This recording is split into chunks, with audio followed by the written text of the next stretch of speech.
una comunidad que recibe y da vida. Ese es el diseño de Dios, la idea, el propósito de Dios. Porque tenemos que tener muy en claro para qué Dios creó al hombre y para qué Dios envió a su Hijo. Hay un propósito de Dios en todo esto. Por eso hoy vamos a seguir profundizando en el tema. Vamos a la próxima. La semana pasada vimos 2 de estos dibujitos. Hoy le agregamos uno más. 3 íconos. 3, es un lenguaje muy de diseño, pero creo que entienden. 3 íconos que describen el diseño de Jesús para la iglesia. Hablábamos de un círculo, la semana pasada que dijimos todo lo que significaba ese círculo, familia, comunidad, estar juntos, etcétera, etcétera. La flecha que nos habla de ¿qué? De pasar, de mirar hacia afuera, nos habla también de dirección, de una dirección clara. Y también hoy agregamos esta flechita con ondulaciones, que no son loma de burro, tómenlo como que es un río. Un río que precisamente fluye, tiene vida, pero también tiene una dirección. El círculo nos habla de unión, de comunidad, de familia. La flecha nos habla de dirección, de sentido, de propósito. Y el río nos habla de vida, de un fluir, de un trayecto, de algo que Él va sembrando a medida que recorre una distancia. El próximo, el círculo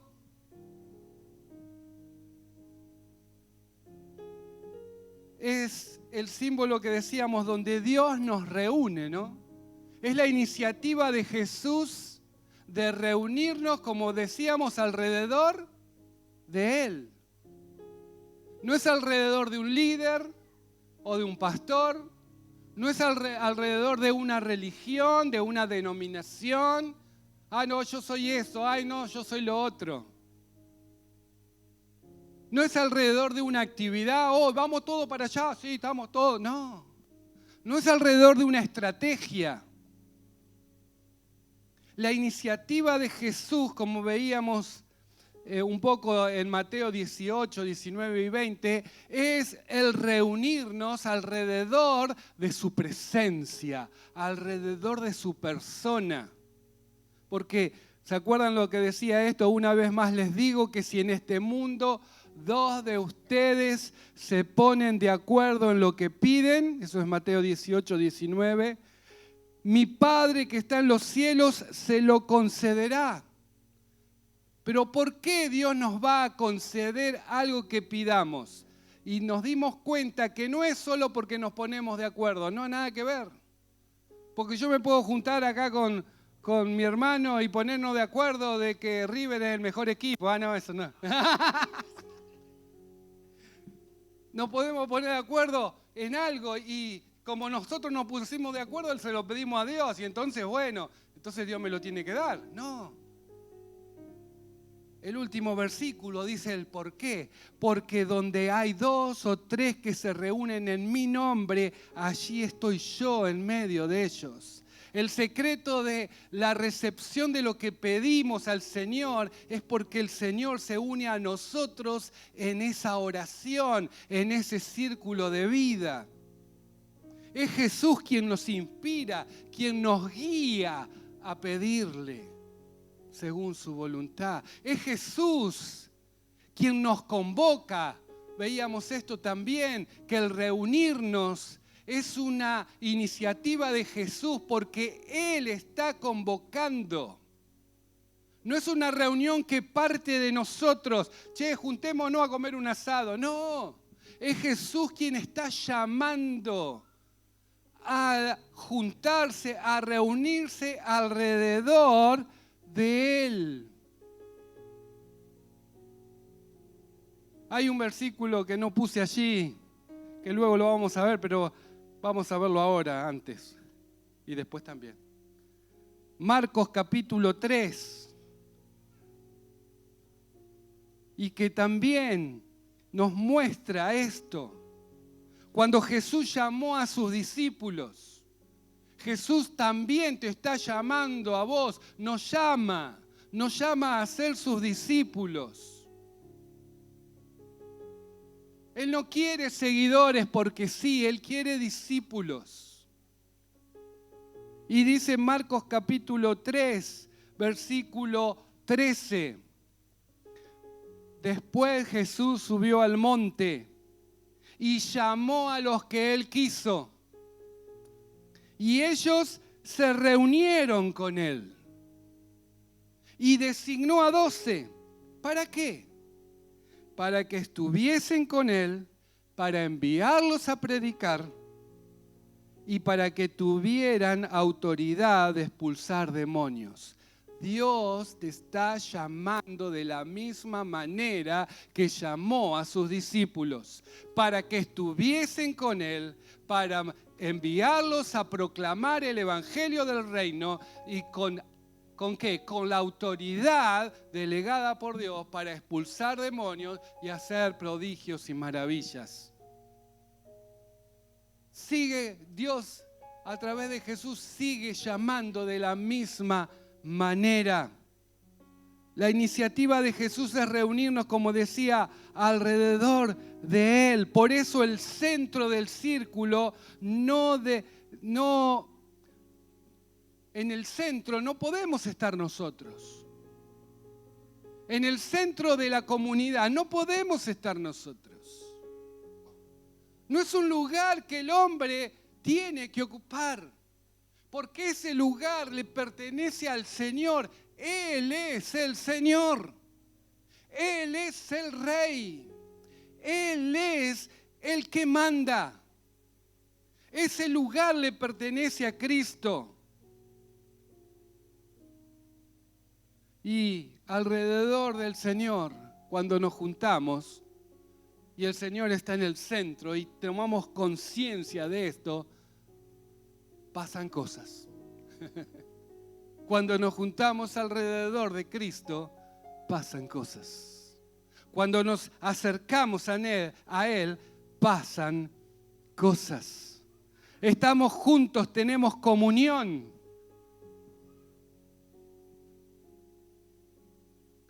Común, unión. ¿Sí? Una unión en común. Las cosas vamos aprendiendo del Señor y esto va moldeando nuestra vida y nos va haciendo uno con el otro.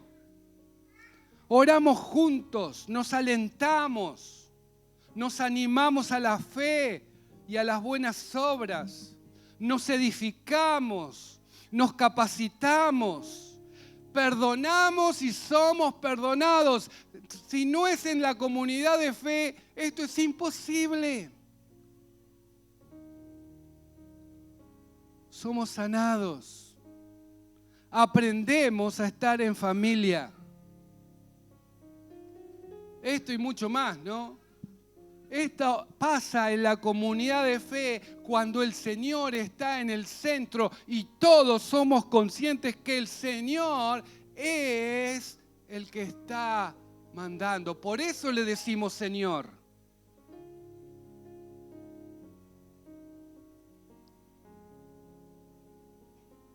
El Kyrios habíamos aprendido hace muchos años.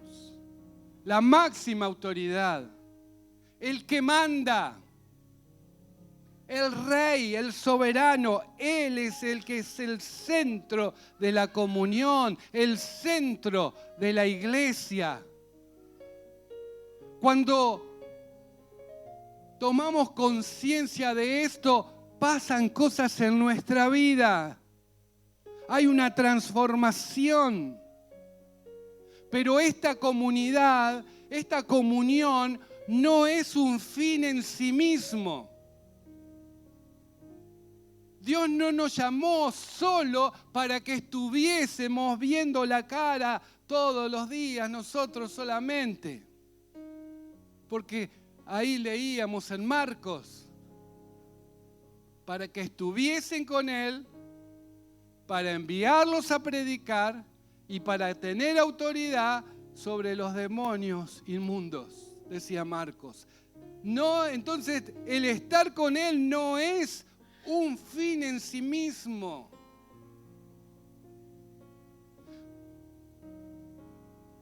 Hay movimiento. Es un mismo proceso. Cada parte tiene un sentido, pero el sentido, vuelvo a repetir, y esto quiero que se nos grabe, no es para nosotros solamente, no es para que la pasemos lindo. Como decía un himno de hace muchos años, decía, somos un pueblo, somos un pequeño pueblo muy feliz.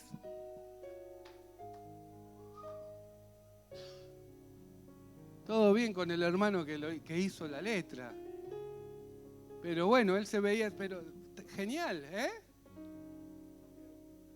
Claro, está bien, perfecto. Pero si tomamos eso como, entonces esto lo que somos, no, estamos perdiendo de vista, no nos podemos quedar con eso que vivió este hermano que escribió eso y cantarlo como que esa sería nuestra realidad. Quedémonos acá tranquilos, acá hace calor, ¿no? ¿Se acuerdan cuando el Señor se transfiguró? ¿Se acuerdan? Se cambió y entonces Pedro quedó extasiado. Dice, ¡qué bárbaro! Señor, pero lo vio a Moisés, a Elías ahí hablando con el Señor, me imagino. Yo también me hubiera quedado igual. Y entonces Pedro, Señor, ¿quiere que hagamos unas enramadas acá? Claro, de acá me quedo a vivir.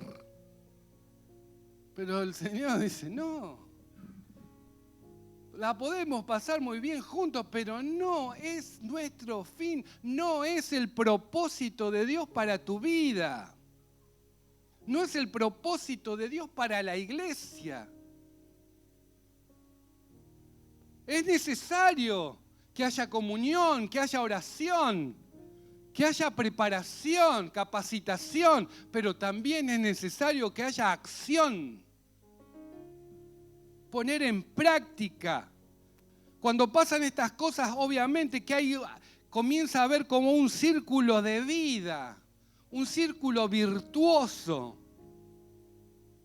Aprendemos, nos edificamos, oramos, nos capacitamos,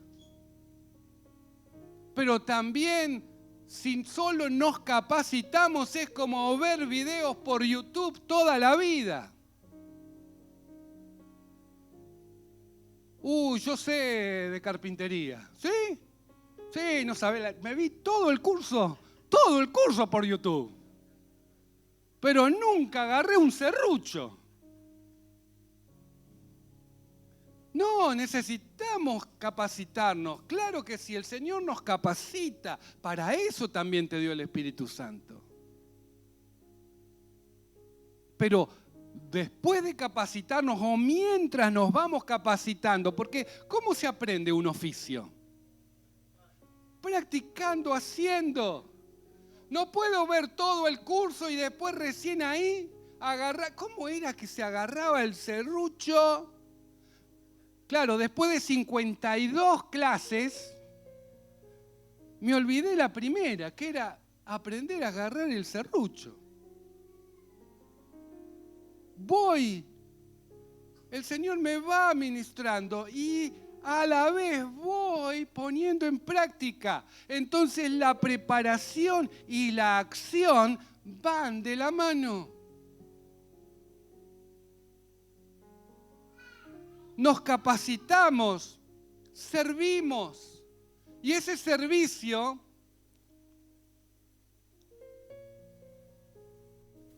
es por amor, pero también por obediencia. Pero lo obedecemos porque le amamos, no porque nos obliga. Es toda una rueda y a medida que obedecemos vamos accionando, vamos haciendo, vamos caminando y eso nos permite crecer. La única manera de crecer espiritualmente, es decir, de madurar espiritualmente, es creyendo, obedeciendo, haciendo. Y cuando lo ponemos en práctica, Dios se revela a nosotros.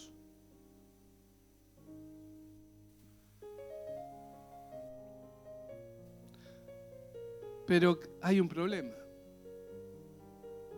¿Qué pasa si nos gusta estar en familia y nos gusta todo esto, pero vivimos aislados del afuera?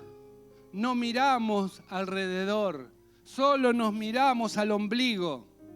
Hay un peligro, corremos un peligro, el peligro de comportarnos como una laguna.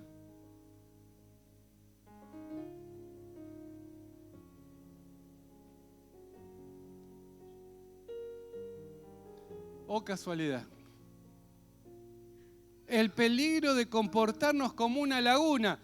Hay muchos tipos de laguna, claro que sí. Pero hay lagunas que solo reciben agua y la retienen. Prácticamente no dan. Es una laguna que solo recibe, que su foco es hacia adentro. Aunque lo que recibe no sea malo, al dejar de fluir, al dejar de dar lo que recibe, corre el peligro de perder frescura, de perder limpieza. Algo empieza a oler mal.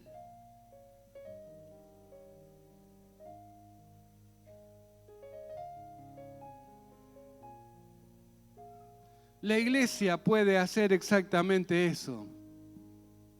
Podemos comportarnos así.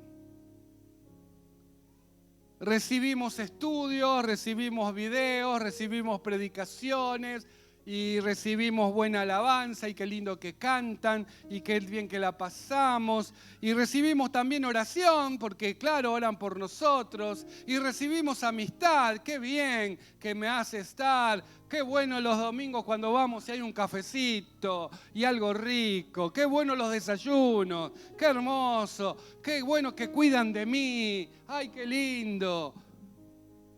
Pero me quedo con eso. Yo recibo. Y voy engordando. No por mí, ¿no? No por ninguno, digo. Físicamente, no. Y nos volvemos una laguna estancada, espiritualmente hablando. No porque el agua, no porque lo que recibimos haya sido malo, sino porque dejó de fluir, dejó de ser dado, de ser compartido. En cambio, tenemos la posibilidad de tener otra dinámica, la dinámica del río. Y esto creo que es el propósito de Dios. Recibir y entregar. Recibir y dar. Fluir. Pensar en el otro. El domingo pasado nos tomamos un tiempito para pensar en otro. ¿A quién le podemos hablar del Señor? ¿Y qué le voy a hablar? Y bueno, le vas a contar lo que recibiste, le vas a dar lo que recibiste, porque esa es la dinámica del río. El río da lo que recibe. Y si pensamos en un río que viene de la montaña, de deshielo, eso, al no quedar estancado, eso fluye, agua cristalina, fresca, potable, y corre, y entonces eso le permite permanecer limpio. San Juan capítulo 15. Hay un versículo ahí que no está anotado, ahora vino a mi mente, que es muy significativo. 15:2. Todo sarmiento, todo pámpano que en mí no da fruto lo quita, pero el que da fruto lo limpiará para que dé más fruto. Hay una dinámica del fluir, de dar lo que tengo. Y entonces el Señor me va limpiando, me va purificando, porque el Señor me habla, porque tengo contacto con el Señor, me conecto, estoy pensando, porque cuando la realidad es que al pensar en el otro, nos encontramos con situaciones que no podemos resolver. Y si nosotros no podemos resolver, ¿a quién recurrimos? Al Señor, muy bien, no al pastor. Porque el Señor todo lo puede. Entonces eso nos obliga, entre comillas, a buscar al Señor. Señor, ¿cómo hago con esto? Este vecino me presentó esta situación. Señor, yo ya no sé qué decirle, no sé cómo hacer. Y entonces busco al Señor, y el Señor tiene más interés que yo en el otro. Y Él te va a dar, te va a ministrar, te va a ungir, te va a dar poder, pero necesitamos ir a la fuente, ir a las fuentes de ese río, subir el monte, donde viene esa agua cristalina que recibimos para dar. Este es el propósito de la vida que Dios te regala. ¿Cuántos hemos recibido vida de Dios? ¿Cuántos de nosotros la merecíamos? Muy bien.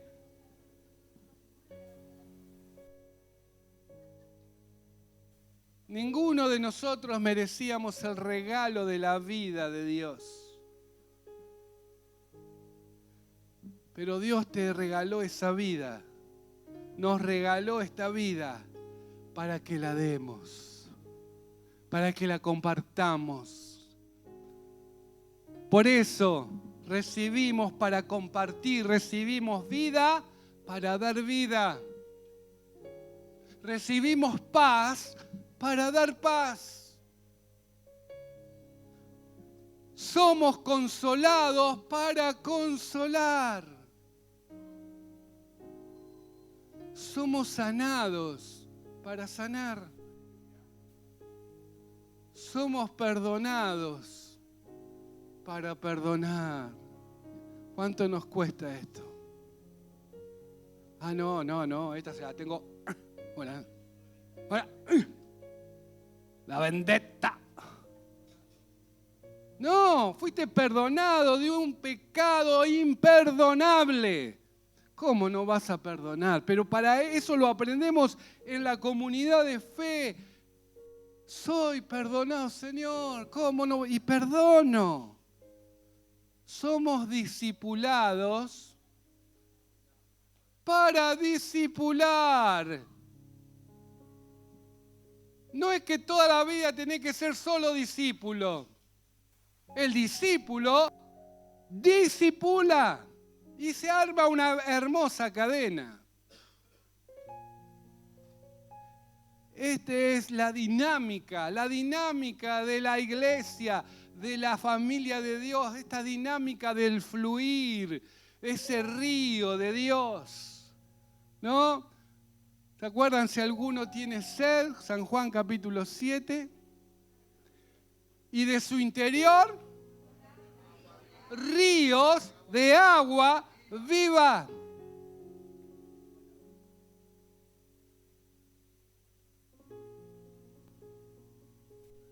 Dios te da para que ese río corra. No le pongamos esclusas o, ¿cómo se dicen? Diques, compuertas. Todos parece que somos Yacyretá, Pipé.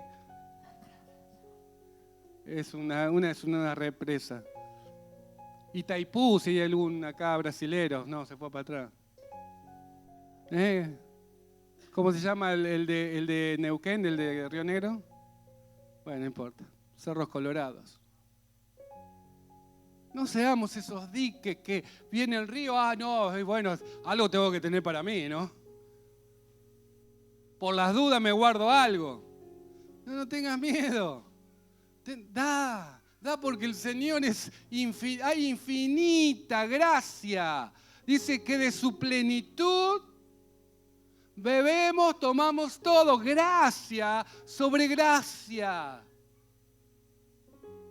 A veces no recibimos porque estamos al tope. Estamos llenos. Tenemos que dar.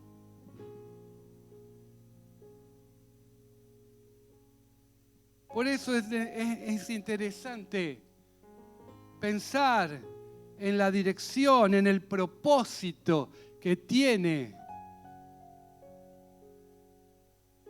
el estar juntos.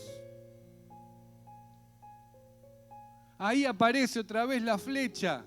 Sí, es muy lindo ese círculo de vida, pero tiene que tener un sentido. Ese es el sentido que da ahí Mateo 28, 18 al 20. ¿Se acuerdan? A ver, ¿quiénes se anima a recitarlo? Toda autoridad me ha sido dada en el cielo y en la tierra. Por tanto, quédense en las reuniones. No era eso, perdón. Por tanto, vayan y hagan discípulos a todas las naciones, bautizándolos en el nombre del Padre, del Hijo y del Espíritu Santo y enseñándoles que guarden todas las cosas que yo les he mandado. Y he aquí, yo estoy con vosotros todos los días hasta el fin del mundo. Ese es el sentido de la iglesia. Esa es la dirección, ese es el propósito que se une al llamado del Señor de Marcos capítulo 3, para que estuviesen con Él, pero para enviarlos a predicar con autoridad.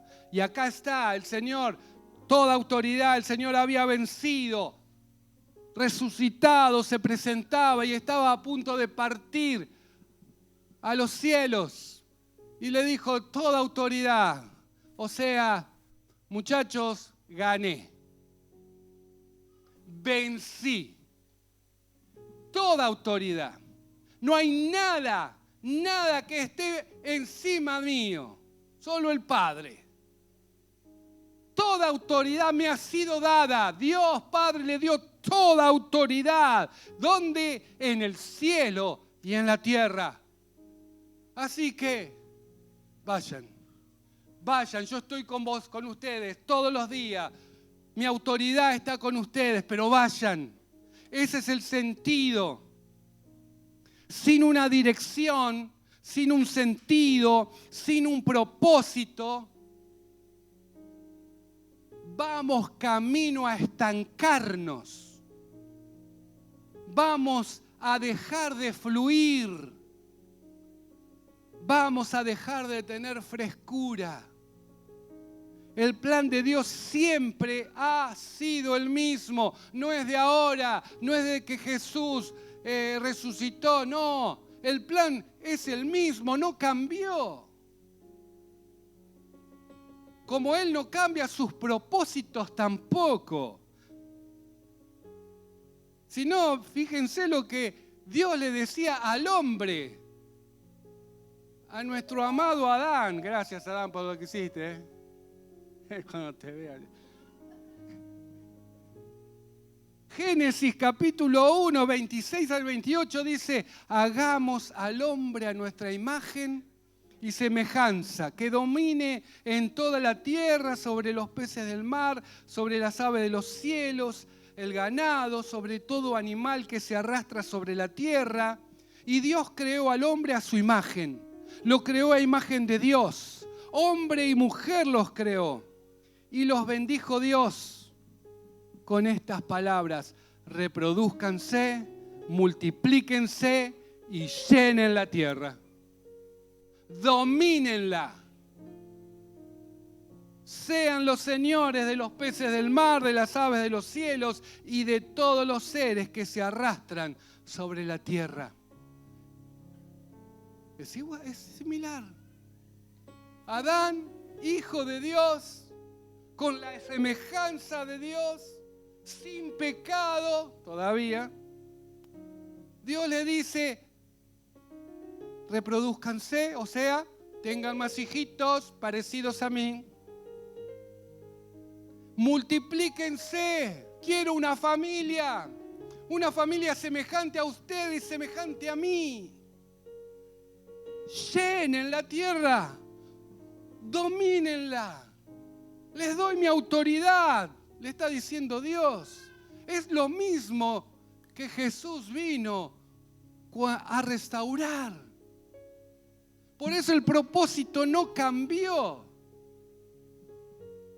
Dios quiere que nos multipliquemos, que vayamos, que nos reproduzcamos, que llenemos la tierra, que seamos, que con la autoridad que Dios nos ha delegado,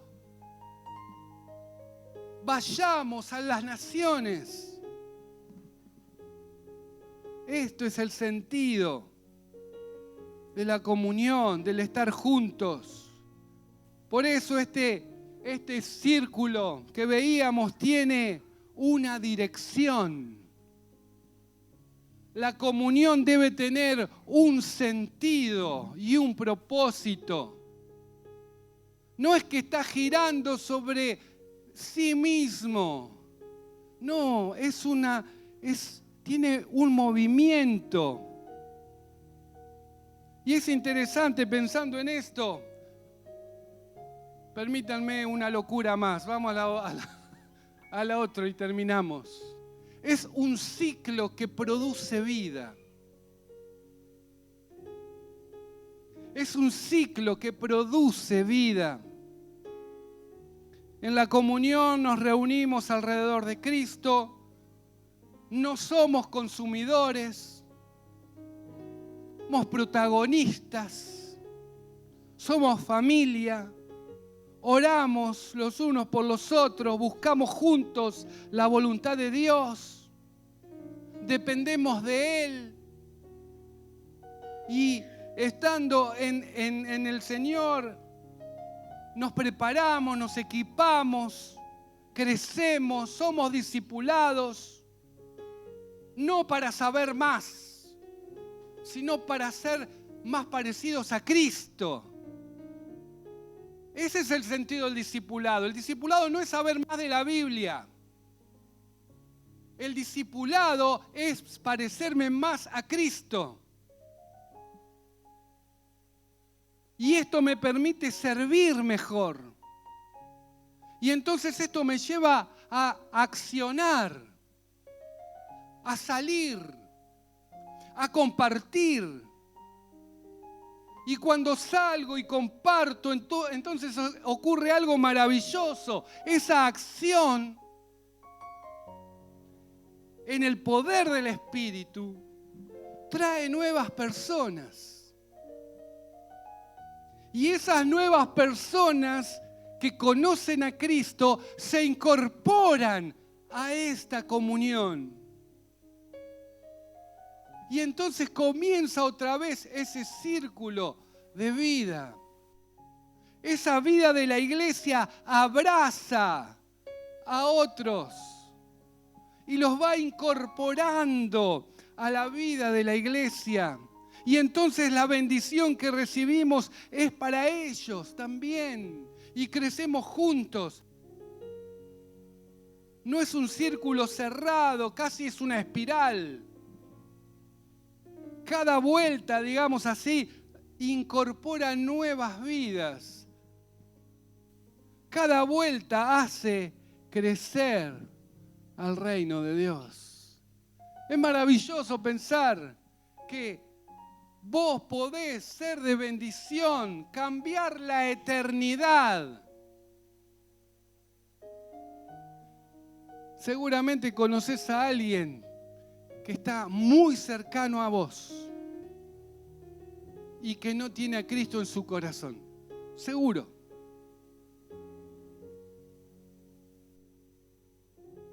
Hoy, esa persona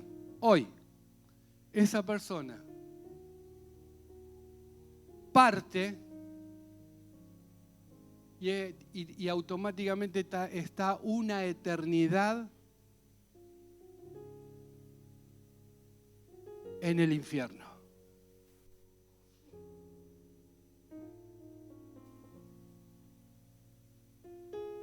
Estamos cómodos acá. Pero hay muchos que hoy mueren y parten a una eternidad sin Cristo, sin Dios, donde las descripciones que hace la palabra son terribles.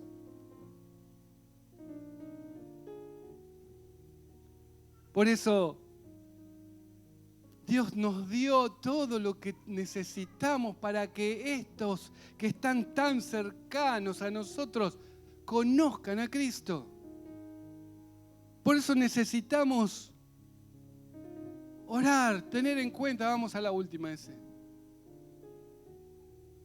Necesitamos volver a ese propósito de Dios,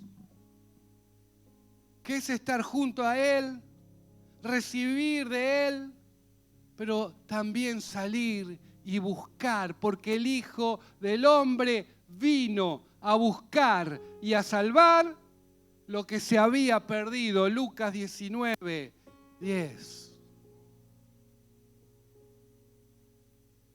Y eso nos está llamando.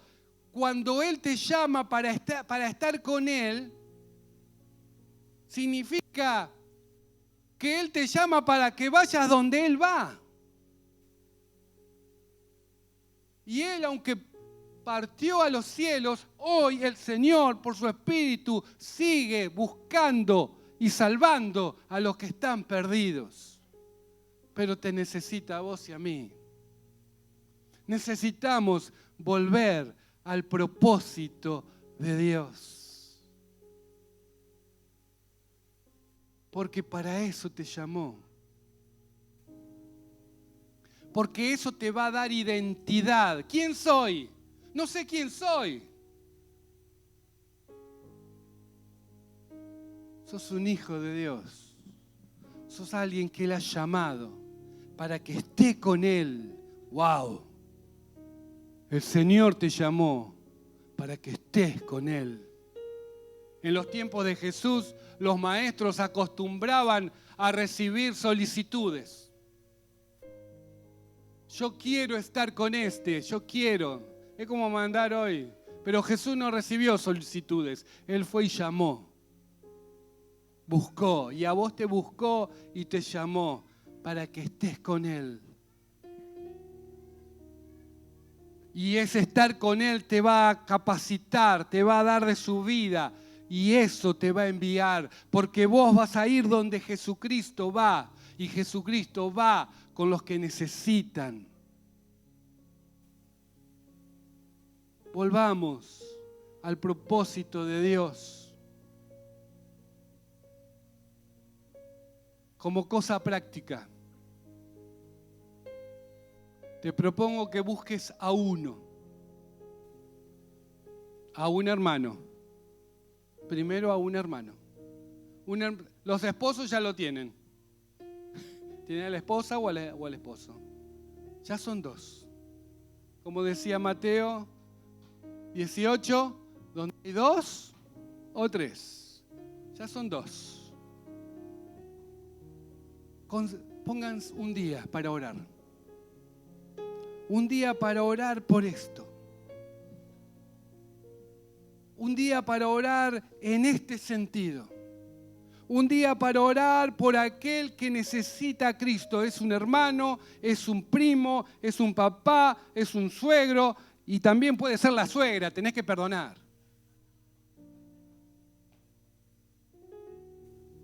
Y orar.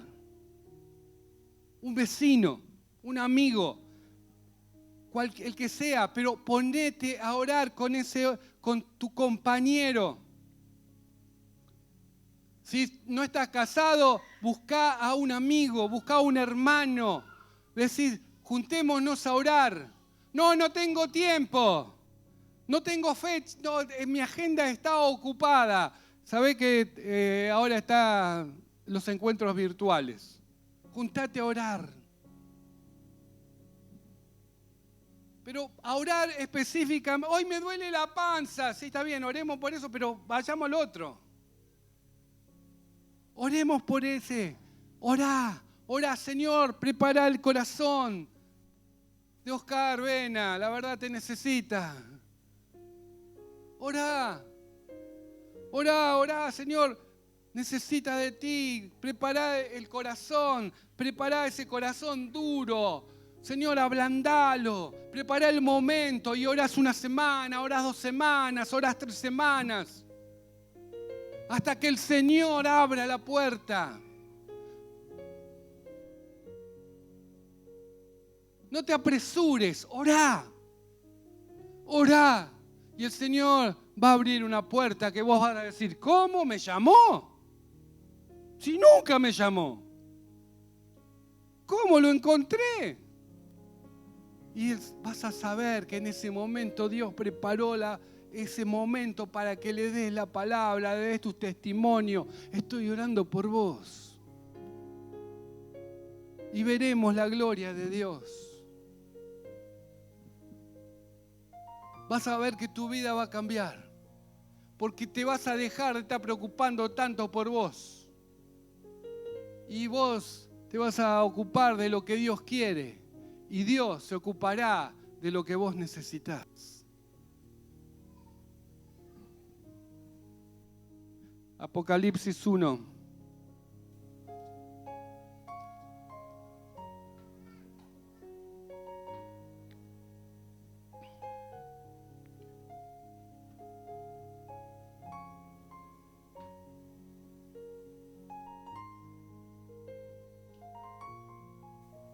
Sí, 1:5, ¿no? Y de parte de Jesucristo, el testigo fiel, el primogénito de los muertos y el soberano de los reyes de la tierra, al que nos ama y nos libertó de nuestros pecados con su sangre, e hizo de nosotros un reino, acá dice sacerdotes para Dios, un reino de sacerdotes para Dios, su Padre. A Él sea la gloria y el dominio por los siglos de los siglos. Amén. Hay una predicación muy interesante del papel del sacerdote, de nosotros como sacerdotes. Creo que está en internet, que Jorge lo habló acá. Tenemos ese rol de ser sacerdotes. Es interesante, ¿no? Gracias. Seamos esto, estamos presentándonos a Dios a favor de este que necesita. Y nos estamos presentando a Dios en nombre de ese que no conoce a Dios. El papel del sacerdote era de 2 vías. Alcanzaba las cosas de Dios al pueblo y se presentaba a Dios en nombre del pueblo. Estaba en el medio. Es interesante ese rol que Dios nos ha dado. ¿Ya tenés con quién te vas a juntar? ¿Ya tenés con quién te vas a concertar? ¿Con quién te vas a poner de acuerdo para orar? Dios va a cambiarnos y Dios va a hacer grandes cosas. Vamos a orar. Señor Jesús, gracias, Señor, porque